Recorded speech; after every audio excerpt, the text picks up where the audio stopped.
নমস্কার বন্ধুরা, নতুন রেসিপিতে আপনাদের স্বাগত। আজকে আমি আবার একটা অন্যরকম রেসিপি নিয়ে এসেছি। আজকে আমি করে দেখাবো মুসুরির ডালের বড়ি দিয়ে লাউয়ের একটা অসাধারণ রেসিপি করব। তার জন্য আমি নিয়ে নিয়েছি এখানে আধখানা লাউ, একদম কচি লাউ। এই দেখুন বন্ধুরা, আমার এক বোন দিয়ে গেছে, ও তাদের গাছেরই কচি লাউ।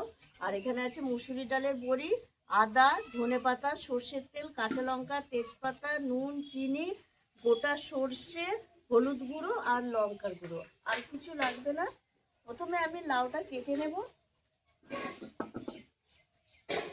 লাউটা কেটে আগে জলে দিয়ে নেব, তারপরে আমি লাউটাকে কাটবো। মানে লাউ কাটার পর আর ধোবো না, একবারে এখন কেটেই জলে দিয়ে ধুয়ে নেব। আর একদম কচি, বুঝতেই পারছেন এর এখনো বীজই হয়নি। ছালটা একটু মোটা মোটা করে রাখবো, তাহলে এই ছালটা আবার ভাজা করে খেলেও খুব ভালো লাগে। এইভাবে আমি লাউটা একটু জলে ধুয়ে নেব প্রথমে, তারপরে আমি কাটবো। আর কাটার পর আর ধোবো না। এই দেখুন বন্ধুরা, এই সরু সরু করে এইভাবে আমি লাউটা সব কেটে নেব। লাউ সব কাটা হয়ে গেছে। এবার আমি উনুন ধরিয়ে কড়াই বসিয়ে দিয়েছি, আর কড়াইয়ে দিয়ে দিয়েছি সর্ষের তেল।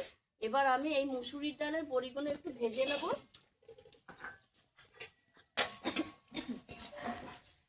বড়ি ভাজা হয়ে গেছে, তুলে নিয়েছি। এবার ওই তেলে ফোড়নে দিয়ে দেবো তেজপাতা, গোটা সর্ষে আর একটু কালো জিরে। সর্ষে ফোড়ন দিলে লাউটা খেতে খুব টেস্টি লাগে। ফোড়নটা একটু নেড়ে চেড়ে নেব।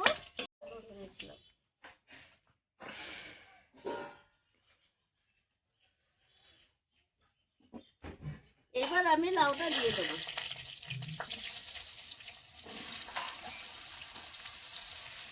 লাউটা দিয়ে দিয়েছি, এবার একটু নেড়ে চেড়ে নেব। এর মধ্যে দিয়ে দেবো আমি নুন,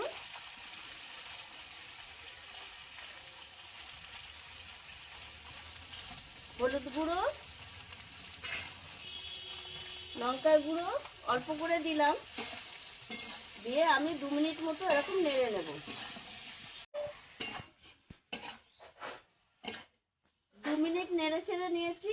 এবার আমি চেরা কাঁচা লঙ্কা দিয়ে দেবো উপর থেকে, দিয়ে আমি ঢাকা দিয়ে দেবো। আর লাউয়ের জল দিতে হবে না, লাউয়ের থেকে যে জল বেরোবে তাতেই লাউ সেদ্ধ হয়ে যাবে, রান্না হয়ে যাবে। ও বেলে ভিডিও করব। 5 মিনিট হয়ে গেছে, লাউ ঢাকা দিয়েছি। এই দেখুন বন্ধুরা, লাউটা এই দেখুন সেদ্ধ হয়ে গেছে। গ্যাস হয়ে যাবে। এবার আমি একটু খুন্তি করে এরকম নাড়াচাড়া করে নেব। দিয়ে এবার আমি দিয়ে দেবো এই যে ভেজে রাখা ডালের বড়ি। ওই জানো কি যেটুকু বলবি ক্যারি লাগিয়ে রাখবে। দিয়ে দেবো এই বেটে রাখা আদা। বলে যাবে, বলবি যেটু ক্যারিটা লাগিয়ে রাখবে, রোজ ক্যারি এত পাবো। একটু চিনি দেবো, লাউ একটু চিনি দিলে বেশ খেতে ভালো লাগে। দিয়ে আমি 1 মিনিট মতো একটু নেড়ে চেড়ে নেবো। ওর জন্যই তো ক্যারি।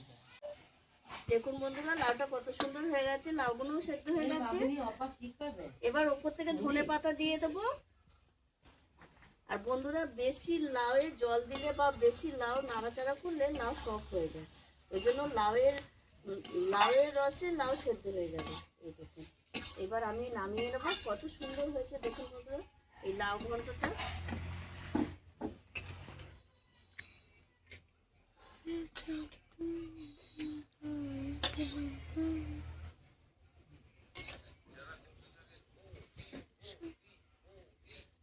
দেখুন বন্ধুরা, কত সুন্দর হয়েছে এই লাউ ঘন্টটা। মানে মুসুরির ডালের বড়ি দিয়ে একটা লাউ ঘন্ট করেছি, অসাধারণ লাগে এই শীতের সময় ধনেপাতা দিয়ে।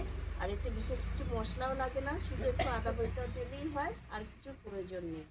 আপনারাও এইভাবে একবার লাউ রান্না করে খেয়ে দেখবেন, দারুণ লাগে। আর আমার এই ভিডিওটি যদি আপনাদের ভালো লেগে থাকে তাহলে লাইক করবেন, শেয়ার করবেন, সাবস্ক্রাইব করবেন। আবার দেখা হবে আগামী ভিডিও। টাটা।